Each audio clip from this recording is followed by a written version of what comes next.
Good morning and welcome to the Foster Swift Sports Talk podcast. I'm your host, Dave Russell. I'm joined today with a special guest host, Ian Kress, the sports director at WLNS. Ian, thanks for joining us today. Yeah, thanks for having me.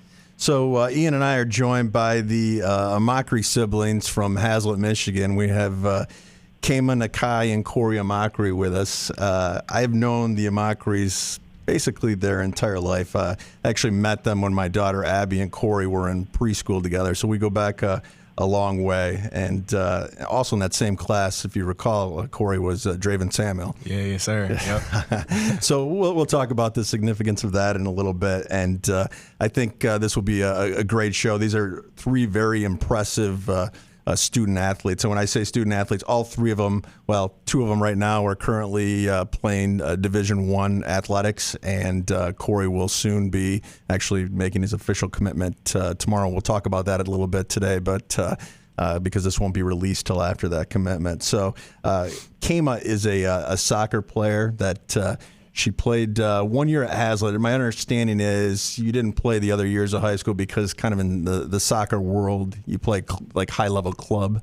Yeah, so they didn't actually allow anyone that played for my club to play high school soccer. So I just decided that after I committed to play soccer in college that I would take my last year and just have fun and play high school soccer. And that had to be a lot of fun. It was the best decision I ever made. Yeah, and I think, and if I remember correctly, you brought that team to a state semifinals. Is that right? Yes, that is right. Yeah, it was fun to watch her. I remember watching her. She was out there. I know. So I've only been to probably like 5 soccer games in my entire life, and I think it was Williamston you were playing. Do you remember this game? It was like a cup game or something like that, and it went to, what do they call PKs. it? PKs, yeah. Right?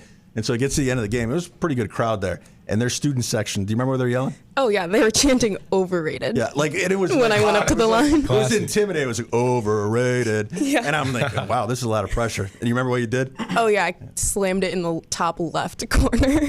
That's right. And so now Kaema's going into her senior year at the University of Toledo. She's been a star there, and looking forward to talking to her about your recruiting process and all that went into that. Also on the phone with us is Nakai Amachree, who is a redshirt freshman at Bowling Green University. Nakai was a standout football player at Hazlet High School. It's my understanding he had 22 Division I offers coming out of Hazlet. Decided on Bowling Green, and had an injury last year, a little bit of a setback, but looking forward to the fall. Is that right, Nakai? Most definitely. Okay. Yeah, just tore my ACL, but back. I'm about to be 9 months tomorrow, actually. So I'm about to be cleared and ready to go. And are you back 100%? I would say I'm about to be I'm probably like 90, 95%. Still focusing on my explosion and stuff, but other than that, I feel great. Well, that's great news. And last but not least is Kory Amachree. And I've had the privilege of representing Kory as his attorney throughout this recruiting process. And Kory had, what would you have, 38 Division I offers? Yeah, you started 38. Okay. And that recruiting process has gone on for some time. Yeah, no, I mean, it started freshman year so the Ball State coach actually, we were just talking about this, he came in to come recruit Nakai, because he was going to offer Nakai. Nakai had, I think, 3 D1 offers at that time. So he came to the school just to kind of check it out. And he saw me in the weight room, me and my brother working out. We were doing box squat, I remember like it was yesterday. And I had like 500 on there or something like that. And at the time, that was like crazy for a freshman. But it was also box squat, so it wasn't real. But, yeah, after that, he just kind of he offered me, and I was ecstatic. It was one of the best days of my life. So, and it's been a lot of fun to work with you. You're an amazing young man, and I think you're going to do great things. I think all three of you are. So I did a little research. When I say research, I looked on ChatGPT just to see what it looked like, the percent chances that 3 siblings would all play Division I athletics. And we're not just talking about Division I athletics. We're talking about full scholarships, star players, and the percent that came back was 0.01 to 0.08%. That is a crazy number. That is crazy. So what's the secret? What was going on when you guys were young? I have to know. Hey, I mean, ever since we were young, like I'm talking about like 4 or 5 years old, like kindergarten, my dad has always been, doing at least something to help prepare us, whether it was, playing catch with us with footballs in the backyard, kicking soccer balls to my sister. But I have to imagine it was a very competitive atmosphere in your family. So competitive. Yeah, Most definitely. Like everything we did, we competed no matter what it was for. And my mom was always like, guys, it's not a competition. We were like, yes, it No, is. yeah. I mean, we always just kind of, when you got three high-level athletes in the same house, we're always going to, go head-to-head. I remember me and my sister, actually, because I used to play soccer. Me and my brother both used to play soccer. So I would always be going outside because Kaema would always be the veteran. So I would always be trying to learn from her. Teaching him moves. Yep. So we would be out in, like, the front yard or whatever, and we'd be playing one-on-one with soccer with, like, those little goals that we had. And she would always do this one spin move on me, and I would never be able to get the ball from her. So I would always just be trying to, catch up to my older siblings, no matter what sport it was, even back when I played soccer. So When was it that you knew that each of you were going to be high-level athletes? Was there like a wow moment? I've talked about this, that my daughter Abby and your classmates committed to play at Pitt, and I remember like a certain game or two where I was like, oh, okay, well, she could probably play at the next level. I mean, was there a time like that for you guys? Yeah, well, for me, I would say, for my particular journey, I started working out in 6th grade, so I really didn't think about high-level athlete, like being a high-level athlete anytime before that. And right when I started working out, because my older brother started working out in 8th grade, and I was kind of trying to do everything that he was doing just to kind of catch up to him. So I didn't want him to, pull too far ahead of me. So we both started working out in 6th and 8th grade, and ever since then, we just been working, leveling up, trying to be the next best thing.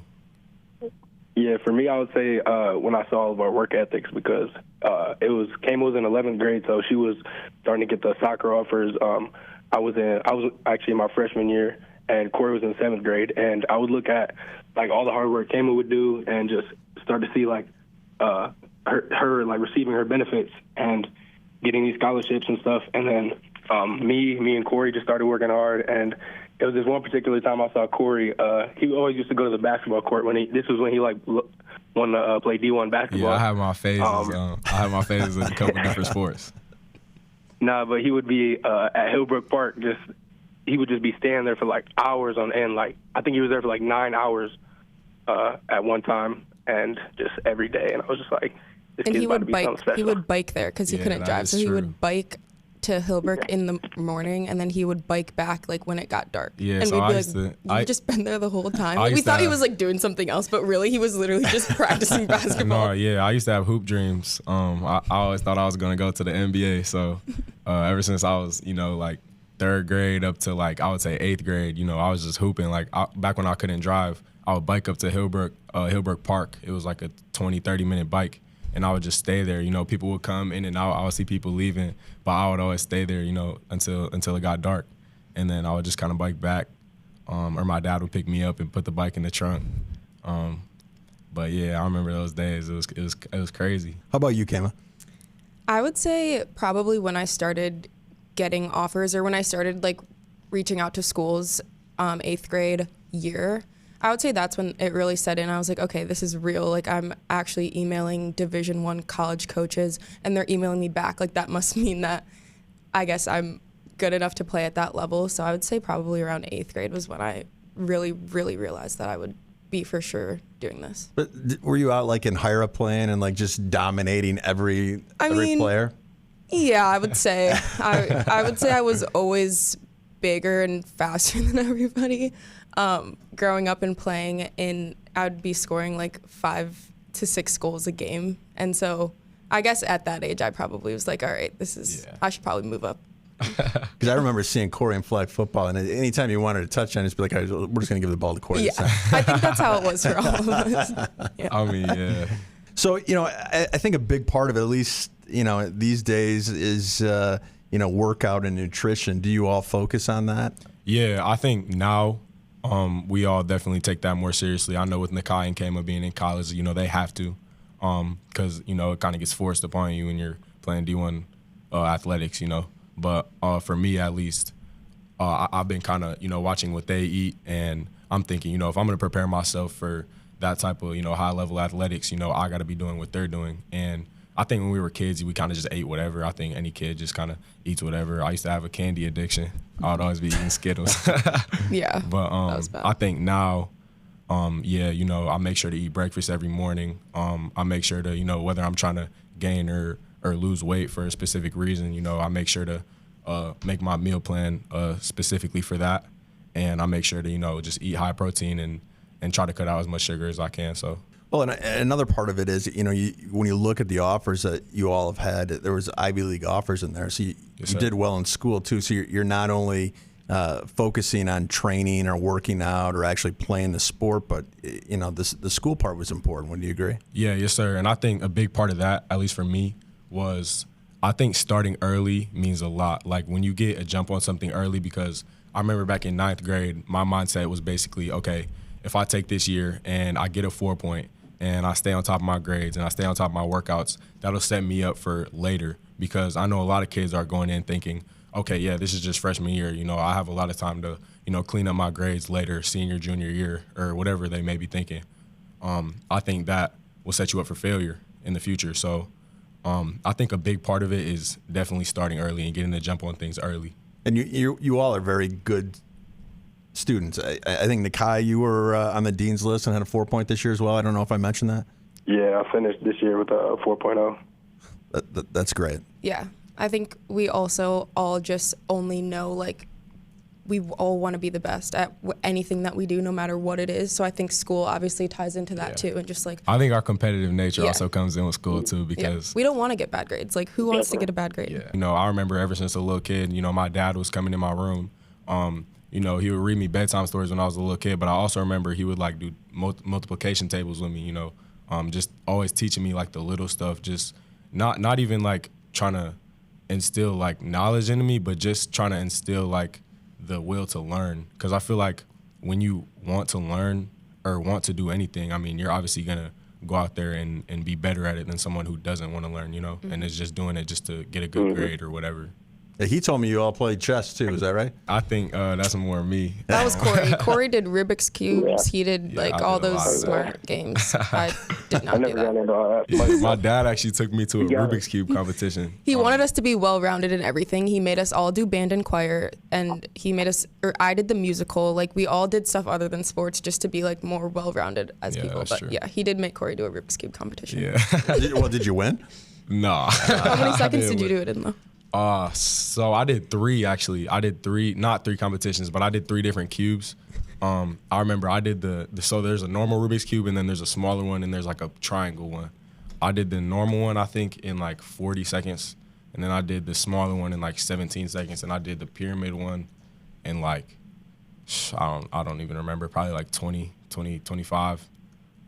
But yeah, I used to love those things. I remember I looked up a YouTube video of how to solve it, and ever since then I just would always I would love like twisting it. Like, I don't know what it was about the Rubik's Cube, but I would like I felt smart when I was solving it, so I I think it's pretty impressive you solved it. I know I've never solved one. I have not either. Can you still do that? Nah, I left that in the past. Yeah, I definitely left that in the past. If you could solve a Rubik's Cube, I think you're gonna do well with a playbook for sure. No, yeah, that's definitely true. That's another big part of it. You know, when I look at like school and grades, you also got to think about like there's a part of sports, especially football, where you're gonna need to know, like you need to have knowledge of the game. And I think when you're a good student, it translates directly to, you know, how well you can know the playbook, understand the plays, understand reading the defense, like anything like that. So Yeah, a huge part of it. I obviously I've talked about Abby playing lacrosse. I always talk about lacrosse IQ. I think it's with any sport, whether it's soccer IQ or football IQ,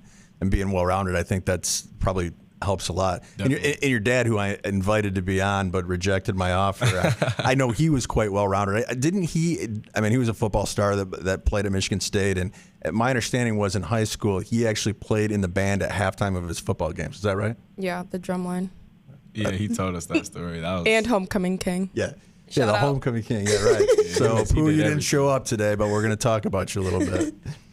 So let's get in a little bit to your recruiting process. So Kaema, let's start with you. And, you know, when did that start and what did that look like? And one of the things that we've talked about on the previous podcast is this changing landscape in college sports. You know, we went from back in the day where you got a scholarship and that's about it, room and board, and you could transfer, but you'd have to sit out a year. Now those days are kind of gone. We went to the NIL, which you were part of that, and now we're in this kind of revenue share phase.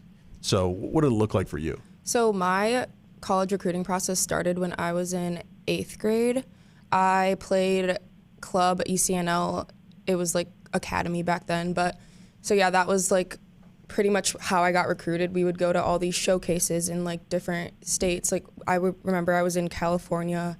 I went to California like every year, Florida, a bunch of other states, and just to do these like big national showcases where like hundreds of college coaches would be watching you at your game. And at that point, I was still pretty young, but my parents had, like, I know a lot of kids' parents do this for them, but my parents would make me like sit down and send out all the emails, because at that point, like, we wouldn't really be doing phone calls like how it is now. We would just be doing emails. So I was emailing hundreds of coaches at that point, just wanting to get recruited so badly and like wanting people to reach back out to me, which they did. So I was in contact with them all the way from, I'd say, 8th grade to like junior year, because I committed junior year. So, and funny enough, Toledo was actually my first college offer. I don't know if anybody knows that, but that was my first offer out of everybody. So I never thought I would go there, but I ended up there, which is funny. But yeah, it's kind of how mine went. And so my understanding too is once you actually committed, one of the rival schools came in and offered you. Is that right? Yeah, so I didn't publicly commit yet, but remember I was at a showcase and I was planning on committing that day to Toledo, which I don't even know how. It was Bowling Green, which is Toledo's rival. They, I guess, somehow figured out that I was committing that day, and I had just played a game also. So I think I scored like 2 goals or something in that game, and then BG was watching it. And I was going to go back to the hotel. I was going to call Toledo up. I was going to commit right then and there. And then right before I could call Toledo, the Bowling Green coach calls me and is like, hey, like, we just saw you play. We'd love to have you at BG. Like, we'll match whatever offer Toledo's giving you. Like, we want you here. And I remember looking at my dad and I'm just like, do I even like entertain this? Like, what is happening right now? But I think at the end of the day, I was just like, you know what? Like, I've spent years thinking about what I want. I've already toured Toledo. I've already like made all these connections there, and I loved it there. So at the end of the day, I was just like, I'm just gonna stick with Toledo. I'm not even gonna look back and like entertain that option at all. So it worked out. And that's been a great choice for you. It's been a great choice. I love it there so much. And we were kind of talking a little bit before we started here about transfers coming in and out, and because there's no really restriction on leaving anymore, right? No, there's not. Yeah. So I'm trying to remember, my freshman year, I think we had 3 girls transfer to different schools. I remember we had 1 transfer to Bowling Green, 1 transferred to Western, so like in-conference transfers, which, people have their opinions on that one. But yeah, so we had some transfers out, and then I remember we got like a couple transfers in. We got a transfer from Western.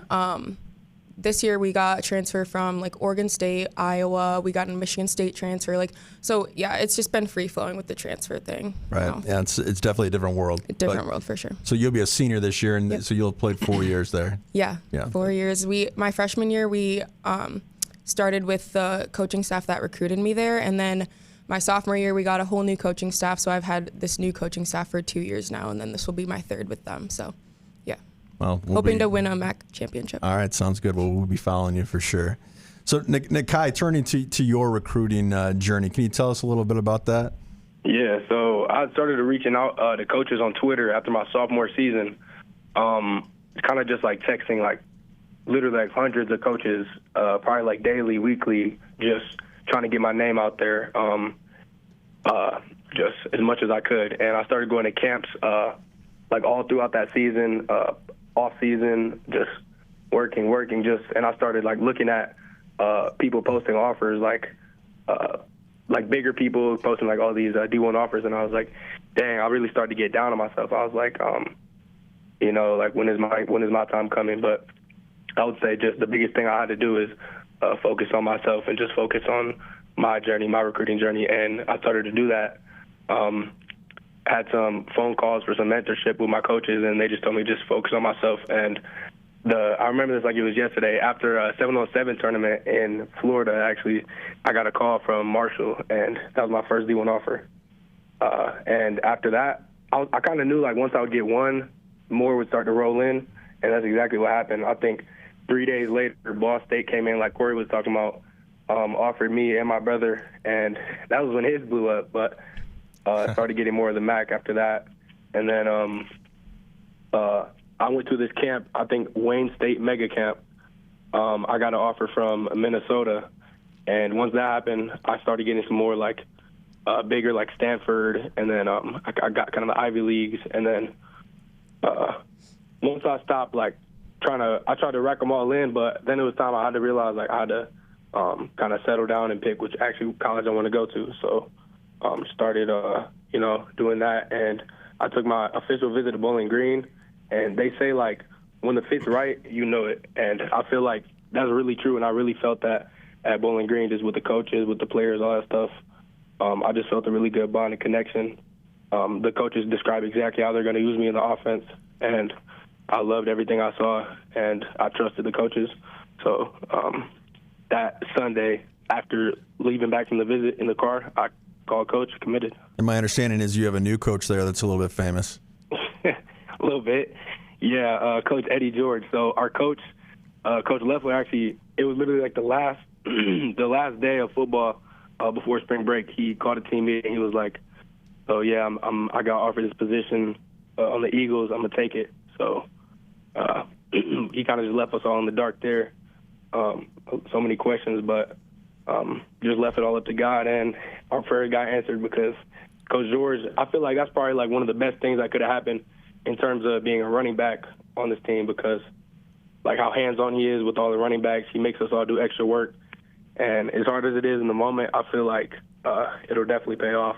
Well, like I'm just coming back from doing extra work with him, so I'm still a little bit gassed from that.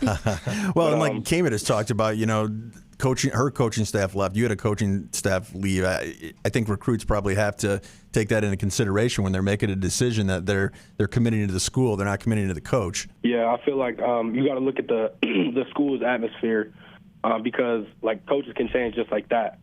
So I feel like you really got to look deeper into each school than just the coaches. So Kory, I've been the privilege to join you in part of your journey, at least, to make a commitment, which is going to officially happen tomorrow, and I think Ian's going to have that live on WLNS. Yep, on our website, WLNS.com. Okay, well, great. And so walk us through that journey. When did that start? Yeah. How was that? My recruiting journey, it definitely started earlier than most, just because I would say my brother, not only did he, help me start working out earlier to get the right body for it, but, his recruiting journey started, and that kind of just kicked off mine. I mean, when he got his first Marshall offer, that kind of just kicked off basically everything that, you got to watch him go through it, so you kind of had that too. Yeah. And the three of you are very close from what I can tell. Yes, we're super close, which I love that about us. Yeah, we are. So coaches start reaching out to you, and then at some point you're taking official visits, right? Right, yeah. So I kind of started, like Nakai said, he was reaching out to coaches on Twitter. That's kind of what I was doing.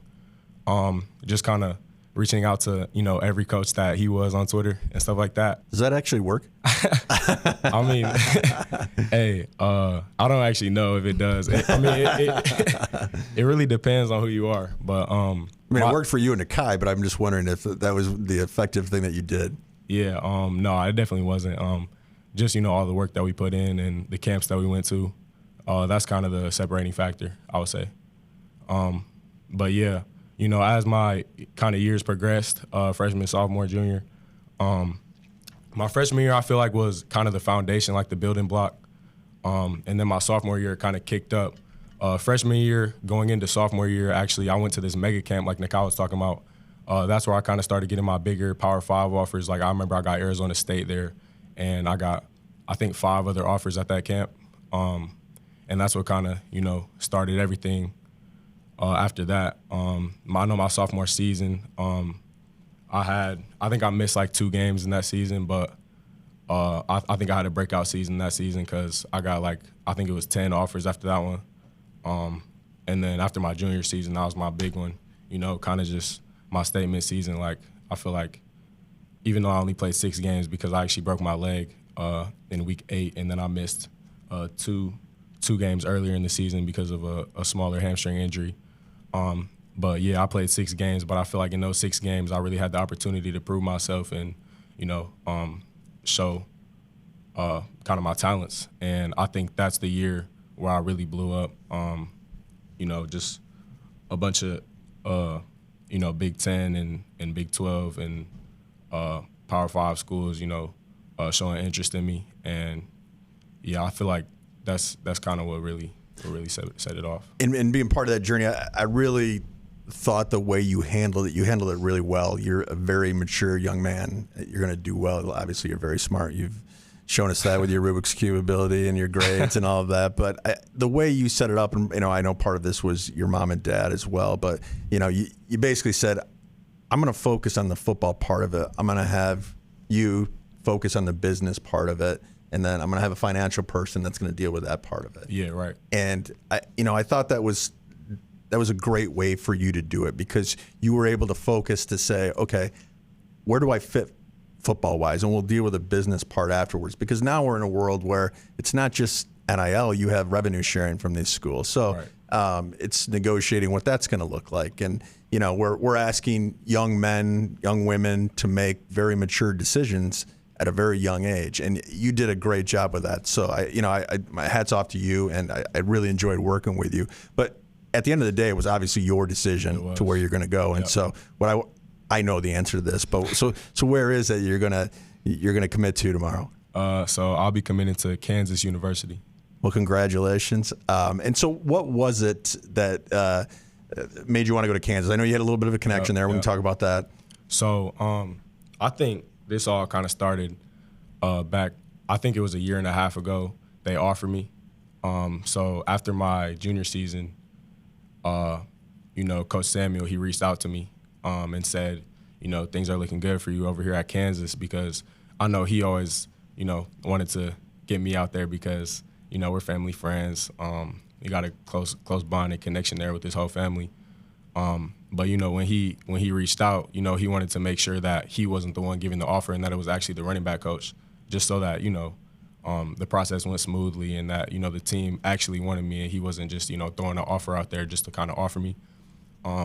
But yeah, so after he said that, Coach Wallace reached out to me, the running back coach, and he was just kind of, he offered me, and after that, we were just building a relationship.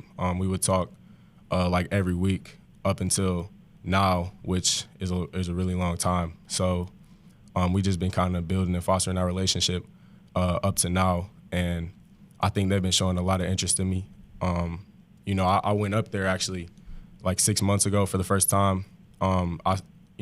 We just kind of toured it was like a normal unofficial visit. We just kind of toured the facilities. I was blown away just by everything that they had. I like just kind of like the college life over there, because I know that's another part of it. Like, yeah, I'm going there to play football, but also I'm going there to live. So I gotta like the town too, and I gotta like the people, and I just like kind of the atmosphere up there. So I feel like that was a big part of it too.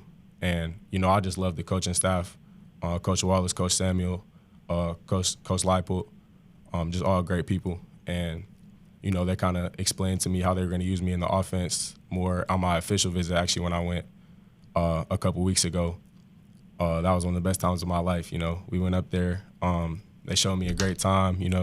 They showed me how they would use me. They showed me about the business school they got there, because I'm going to go and study business, and just kind of everything that you want to see as a recruit, I saw. So, that's kind of the reason why. And I kind of talked about it a little bit earlier. When I first met you was when you were in Abby's preschool class, and that Draven Samuel was part of that class. And so Draven, that's Coach Samuel's son, yes, right? It was back when he was at Michigan State. Yes, sir. We were best friends, ever since we were little kids. We grew up always doing everything together, me, Abby, and Draven. So yeah, we kind of like me, Nakai, and Kaema. We were always competing with each other, always laughing, having fun. It was always a good time to see them. So yeah, and my understanding is, obviously that connection was a big part of it. It was nice almost having some family there, if you will. But also Kansas from the beginning, they were with you. Wouldn't you agree with that? Yeah, yes, sir. And I mean, the way that they handled the process, it was well done. Yeah, it definitely was. And I actually was mistaken. I said they offered me after my junior year, but they actually offered me after my sophomore year. And then when I broke my leg my junior year, they were the first ones to give me the call and just kind of, ask me if I'm okay, make sure everything all right. Just kind of reassured me that, everything's still going to be the same with them. Like, they still are going to show the same love because they believed in me and they knew that, this broken leg, not only would it not affect me, but, I would get stronger after it and I would come back better, which I did. So, I always, have love in my heart for them and a couple other schools too for still showing the same love to me after I broke my leg and went through that hardship and stuff like that, because I know a couple other schools kind of backed off and were like, okay, we don't know how he's gonna come up out of this. I mean, I'm not knocking them for that because I understand that part of it, but I just feel the love towards the people that are gonna believe in me, and that know me as a person, and I know that I wouldn't give up after something like that. So. Yeah, and I think you made the right choice, and you're going to be highly successful there. And looking forward to watching all of you watch Kaema in her senior year and Nakai this year. And Ian, I think, has a Heisman vote. Is that right? I do, actually. Yes, I do. And an AP vote. So I don't know what that will do, but we'll see. All right. Well, yeah. That's good. So we don't have a ton of time left, but I want to ask all of you, what advice do you have to, Kory, you and I were just talking about this on our walk over here. There's a lot of young people that look up to all of you. You're playing Division I athletics. What's your advice to them? Yeah. At least for me, I would say, I kind of touched on it earlier. The biggest thing, if I could say one thing, and I'll say a couple things here, but if I could say one, the biggest thing I would say is start early, kind of like I was talking about earlier. I mean, there's no better advantage that you could have than literally starting early. Like I said, I started, kind of lifting like people do when they get to high school when I got to middle school. So I was a sixth grader doing everything that everyone else was doing at high school. So not only was I doing that, but I was doing it hard. Like I was going hard at it. So, yeah, I would say the biggest advice I have for younger athletes would be to start early, because if you start early, you just have a jump. It's almost not fair because you just have a jump that other people don't have, Right. And I just wish that, other people would actually internalize that and not just be like, okay, yeah, like I'm gonna start early, but I'm just gonna wait a little bit. Because when you have that mentality, you're just always gonna have that mentality. Like, you have to have the mentality of, okay, what can I do right now? Like, I'm gonna jump in and I'm gonna get it done right now. Like, whether I'm in 5th, 6th, 7th, 8th grade, like wherever you are, start right now. And if you do that, you're gonna be the best that you can possibly be. Because another part of it is not looking at the end goal, like what you're working towards, but as long as you love what you're doing and you're working towards bettering yourself for that specific thing. Like, for example, I want to go to the NFL. I think a lot of people want to go to the NFL, but I can't just be working just to get to the NFL, or else I'm not going to be happy with, the day-to-day progress that I'm making. I think that, how I kind of look at it is I'm trying to level up every day, and I'm trying to accomplish little things every day that are going to make me get better, so I can, at the end of the day, reach that goal of getting to the NFL, hopefully. So, yeah, I would say, kind of just track your progress and make sure that you're doing the little things every day and celebrating the small wins, because if you don't celebrate, your small wins, then you're not going to enjoy the process as much. And I think that's another big piece of it. Obviously, we're all trying to make it big. We're all trying to be successful. But even if you do make it big and be successful, you're still going to look back on, when you were younger in the process, and you're going to be like, man, it really was about that. Like, I know so many people, like, I think I was just listening to Deion Sanders talk about how, he just, like, no amount of money, fame, girls, women, like, success, like, that's not going to bring him true happiness. Like, he was talking about how true happiness comes from working towards something and bettering yourself. And I think, that speaks testimonies to just what I'm kind of talking about right now. Just, I mean, if you're always looking to level up, then you're going to end up being the best version of yourself. And I think that's all you can do is be the best version of yourself. So That's great advice. yes, sir. Mine would probably just be like put the work in. Like you say, start early. I'm saying put the work in. Like whether that's talking about emailing coaches, turning in your homework on time, like literally the littlest stuff. I feel like I talk to a lot of people and they're like, yeah, I want to play Division I soccer. I want to play college basketball, whatever it is. And I'm like, oh yeah, like what are you doing to get to that point? And they like don't have an answer. It's like, okay, well, you need to be reaching out to schools, like putting together film of yourself, like literally just like the smallest things go a long way is what I would say. That's good advice. Nakai, what's your advice? Yeah. I would say constantly strive to find ways to better yourself. So look outside the box and go do research. Do your research on, say you need to get faster, do your research on how to get faster. Seek out your imperfections. So you got to really analyze yourself from a critical standpoint and see what do I need to get better at. And that's what I did. And I realized I need to work on my speed. So I would constantly be researching, speed drills, like what do I need to eat? What do I need? How much do I need to sleep? So definitely be specific with that. And also I would say you gotta really love what you do. Like you gotta really, a lot of people say they want to go D1, but they don't have D1 habits and they don't have like the vision that the people that do go D1 have. And I would say you got to have that, and it takes a different level of focus and a different mindset, most definitely. And the last thing I would say is don't chase offers, because a lot of people get like caught up in all the rankings, like stars, all the attention, all that stuff. But I would say just focus on, like Kory said, bettering yourself every day, leveling up, just like he said. If you do that every day, you'll be in a way better spot. Yeah, I mean, there's really nothing else that you can do. Like, kind of just like I was saying, like if you, as long as you leveling up, like there's nothing else that you can really do. Like focusing on the end goal is only going to bring you stress. And if you focus on right now, I mean, that's going to just lift you up. So.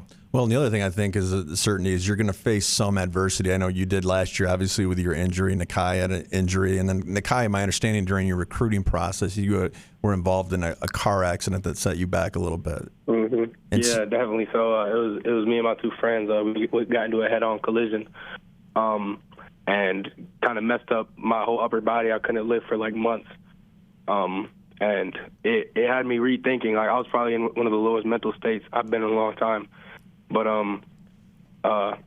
it's not about how much you get hit. It's about how well you get up. And I feel like I just took it, used it as motivation, and locked in after. You know, you mentioned mental state, and I think from a sports perspective, that may be the most important thing. Obviously, there's talent, there's hard work, but you know that component of the mental state, I think, is so huge. And I think, Kaema, that's kind of what you're going to focus on. Yeah, so I'm studying sports psychology. That's what I want to get my degree in. And yeah, the mental side is huge. It's probably the most important part about college athletics and just athletics in general, and being an athlete is the mental side of it. It almost does more than the physical side at points. Obviously, it's a combination of both, but yeah, the mental aspect of it is huge and very important. Well, I want to thank you all for joining us today. This was a great conversation. Ian, thanks for being here. Do you have any final follow-up questions that you'd like to ask? I mean, because I've known you guys for a little bit now, and one thing that's always impressed me with all three of you is just how humble you are. No matter the offers, no matter how great of a game you have, it's always like you thank God, you thank your teammates, your coaches. I guess where did that start for each of you? Yeah, I mean, my mom. I mean, it's really just my mom. She always harping on us, no matter kind of what you achieve, the bigger achievement is to always stay humble and kind. She make us listen to this song called "Humble and Kind." I love that. I was actually just on listening. repeat. Yep. in our long road trips. It would be that song on repeat. She's like, guys, listen to these lyrics. We learned to like it though, so I do like that song. And now we've kind of adopted that mindset. You know what I'm saying? Your character goes longer than who you are and your accomplishments and That's you true. as an athlete. It's Like, people more about remember- your character and who you are as a person. Yeah, like people remember you for your character, not what you achieved. Like how you made them feel and stuff like that. Well, and I noticed how the three of you support each other so much. I was over at the house the other night, and you all had the Kansas gear on, and that was so much fun for me to watch. I've obviously known you since you were little kids, and to see you supporting Kory, and I think you've supported each other a lot. And I think that there's a lot to be said for that. I think that helps your growth, and in those times of adversity, to have each other to lean on, that's something special. Yeah. Yes, sir. I think that's most huge, definitely. too. I feel like it makes it even like a bigger impact because we all watch each other from the bottom. Like we watched each other. Like we said in one of the interviews with Ian, we said Kory, like we got it from the sandbox days. Like we really watched each other from when we were young, just the progress we made, and I feel like it's nothing more special to see like all of us. Yes, sir. Kory, especially right now with his commitment coming up, shine in the big spotlight because I watched the days where he was, in the backyard just grinding it out every day in the dark, in the rain. It didn't matter. Almost on the verge of tears because he just wanted more. He was hungry, and he would watch me and Kaema kind of get all of our achievements and accomplishments, and he wanted that. So I'm really proud of him and really excited for the whole family. But it's Kory's day tomorrow. Yes, sir. And I mean, I said it before on one of Ian's interviews with me, and I'll say it again. I mean, it's a different feeling. It really is when it's your family and it's your blood, because we literally like watched each other do everything together. Like we were sleeping in the same house, like a couple rooms down, and now that we get to watch each other shine, it's like, yeah, other people see you standing on top of the pedestal, but when I'm looking at one of my family members standing on top of there, I'm remembering everything that they did to get there. I'm remembering all the hard work, all the hard days, all the tears, all the blood, all the sweat, and like it's like a flashback of like all the moments. Like when I'm seeing you shine, I'm remembering everything you did to get there. Like it's a whole different feeling. And we did a lot of it together too. Like we would all walk out to the field together. We would all run on the parachute together. So I feel like going through it together is just like such a great feeling to it like. Just hits different. It just hits different. Yeah. Yeah, well, thank you so much. This was great, and we look forward to following your future successes. And I'm going to be there tomorrow. I know Ian's going to be there tomorrow. That's going to be really exciting. So yes, sir, I appreciate that. All right, so thank you all for being here. Thanks for having us. Yeah, thanks for having us. Yes, sir. Thank you.